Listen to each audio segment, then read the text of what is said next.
Seguimos pues con las anécdotas de Gonzalo N. Santos, que nos refiere en sus memorias. Ya veíamos algunas referentes a su infancia, y nos señala que llegó el año de 1910, tan importante para México, porque es el que se señala como inicio de la Revolución Mexicana. Y nos refiere que se hizo cargo de la escuela de Tampamolón, él todavía era un niño, un profesor joven y liberal, de nombre Manuel Tello, que a pesar de la situación de división que existía, como ya lo mencionábamos, entre los santos y los martelistas, este maestro lo trató muy bien. Y cuando llegó reunió a todos los escolares y les habló en términos amables y cariñosos, diciéndoles que sabía que en el pueblo había odios tan profundos y que hasta los niños participaban en la división de los bandos martelistas y santistas, pero que él solo era partidario de la patria y de la enseñanza, y que a todos los iba a ver y a tratar como a sus hijos. Al recibir, pues, el buen trato de su profesor, refiere Gonzalo que se entregó al estudio como nunca antes lo había hecho, con mucho empeño. Y ese año de 1910 presentó con gran éxito el cuarto año de instrucción primaria en los primeros 6 meses, pasando a quinto, el que terminó en el mes de noviembre, días antes de que estallara la Revolución Mexicana. Con respecto a sus hermanos, nos refiere que su hermano Samuel, desde 1907, había dejado el instituto, y su hermano Miguel también había dejado el seminario, desistiendo así de la carrera eclesiástica. Su hermano Samuel se hizo cargo de los ranchos de ganado de Santa Ana y Barrón, y Miguel se encargaba más o menos de la finca llamada Dos Piedras, que, como ya lo mencionamos, era de café, y nos refiere donde había indios huastecos que después se adhirieron a la revolución con Martín Ángel a la cabeza, a quien su padre conquistó para la causa maderista. En cambio, el resto de indios, los que él denomina mexicanos, con excepción de los del municipio de Tampamacán, que fueron revolucionarios, todos los demás indios mexicanos, como él señala, fueron porfiristas y después huertistas. Ya para 1910, Gonzalo N. Santos sabía que el señor Francisco I. Madero estaba preso en la penitenciaría de San Luis Potosí y que su hermano Pedro Antonio era su defensor, no obstante que solamente era pasante de derecho. Esto en virtud de que ningún abogado en la ciudad de San Luis Potosí, ni en la República, tuvo el valor de hacerse cargo de la defensa del señor Madero. En el caso de los abogados de San Luis Potosí, todos eran porfiristas. Así pues llegó el mes de noviembre, pero en esa ocasión su padre no ordenó el simulacro de recibimiento a Pedro Antonio como en años anteriores.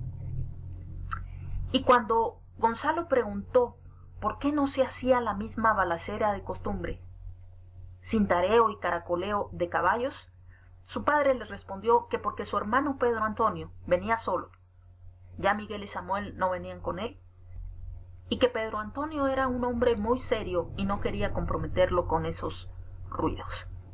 Sin embargo, refiere Gonzalo que él comprendió que su padre no le decía la verdad, puesto que ni siquiera salieron a encontrar a su hermano, sino que Pedro Antonio llegó con 2 vaqueros que le servían de asistentes, y después de los abrazos de rigor y la reunión de familia, ya para ese entonces sus hermanas también vivían con ellos, Pedro Antonio, su padre y Samuel se encerraron en conferencia que duró mucho tiempo.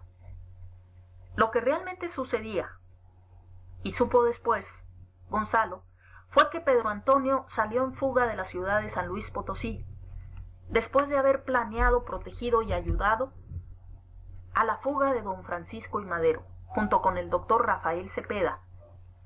Madero salió disfrazado para los Estados Unidos, el doctor Cepeda a refugiarse en la sierra de Arteaga del estado de Coahuila, y Pedro Antonio a Tampamolón.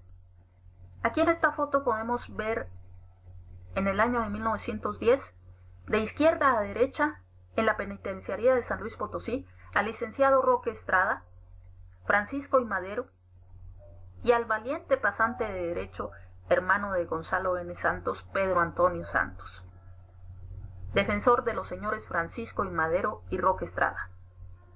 A la extrema izquierda, de traje claro, Julio Peña, ayudante del señor Madero en la celda que ocupó en la penitenciaría de San Luis Potosí.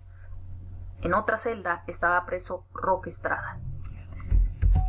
Y en esta foto de su hermano Pedro Antonio, con una barba un tanto descuidada, nos refiere en sus memorias Gonzalo que en esta fotografía quiere hacer notar cómo usaban la corbata los jóvenes revolucionarios de la época. La llevaban al revés, lo que significaba una forma de protesta contra el régimen y la sociedad porfirista, refiriendo que esta foto fue tomada precisamente en el año de 1910. Pero volviendo a ese año de 1910 y a la hacienda de Tampamolón y el regreso de su hermano Pedro Antonio en las condiciones mencionadas, señala Gonzalo que todas las noches llegaban y salían correos misteriosos de su casa, y se dio cuenta, puesto que ya iba a cumplir 14 años y se había criado entre gente de mucha malicia, de que algo gordo se estaba preparando, aunque ignoraba por completo cómo y cuándo iba a estallar, y mucho menos se daba cuenta de que su hermano Pedro Antonio llevaba en el forro de un sombrero tejano que portaba el Plan de San Luis, del cual fue coautor. Aquí en esta foto se puede apreciar precisamente a Pedro Antonio Santos, al centro, en la promulgación del Plan de San Luis con otros revolucionarios. Los días siguientes a la llegada de Pedro Antonio, que fue más o menos entre el 1 o el 2 de noviembre de 1910, hubo un inusitado movimiento de amigos de su padre y de sus hermanos, de todos los pueblos de la Huasteca. Pero no llegaban por el frente de la casa, sino por atrás, por el fondo del solar, donde se entraba y salía mediante una puerta de golpe. Allí estuvieron viniendo a platicar con Pedro Antonio, Samuel y su padre, y los menciona en este orden porque Pedro Antonio era el jefe y Samuel el segundo. Su padre, por su parte, no podía incorporarse, pues padecía una grave enfermedad de fiebre tifoidea y estaba postrado, pero le servía a sus hijos con sus muy sabios consejos, su prestigio y experiencia personales. Y así desfilaban en su casa Alfredo M. Terrazas, quien murió heroicamente el 13 de mayo de 1913 frente a las trincheras de la Escuela de Monte cuando atacaban a los huertistas en Tampico, siendo Gonzalo ayudante de Alfredo e iba estribo con él cuando lo hirieron. También desfilaban por su casa Manuel C. Larraga, quien llegó a ser general, Leopoldo Larraga, que murió siendo coronel, Pedro Montoya, entonces administrador de la hacienda Mirasol, propiedad de los Jongitud, que eran porfiristas, Policarpo Sánchez, un joven ricachón de la sierra de San Francisco Tamazunchale, San Luis Potosí, también sus tíos maternos Antonio y Guadalupe Rivera, y por esos días también vinieron a ver a Pedro Antonio Vicente C. Salazar, originario de Temiche, San Luis Potosí, pero radicado en la Huasteca veracruzana y sin domicilio fijo, pues tenía algunas dificultades con la justicia por avijeo. Francisco P. Mariel y su hermano Nicolás, de Huejutla, Hidalgo, jóvenes ricos y maderistas acérrimos. Los dos Mariel, muy simpáticos, cada quien a su modo. Nicolás, íntimo amigo de Baco y Virján. Pancho, muy tenorio, bueno para tocar la guitarra y cantar. Con respecto a Pancho Mariel, nos refiere Gonzalo que después de muerto su hermano Pedro Antonio, fue su jefe en la revolución, pues perteneció a su estado mayor, al que se les incorporó ya triunfante el movimiento, habiendo ocupado la Ciudad de México el joven Adolfo Ruiz Cortines, con carácter civil de pagador auxiliar, quien llegaría a ser presidente de la República. Pancho Mariel venía a conferenciar con Pedro Antonio, pero siempre de noche, y también venía a conferenciar con su hermano Pedro Antonio, pero siempre de noche, un hombre de edad madura, indio Pame, originario de Tula, Tamaulipas, hombre misterioso que se llamaba don Ponciano Navarro.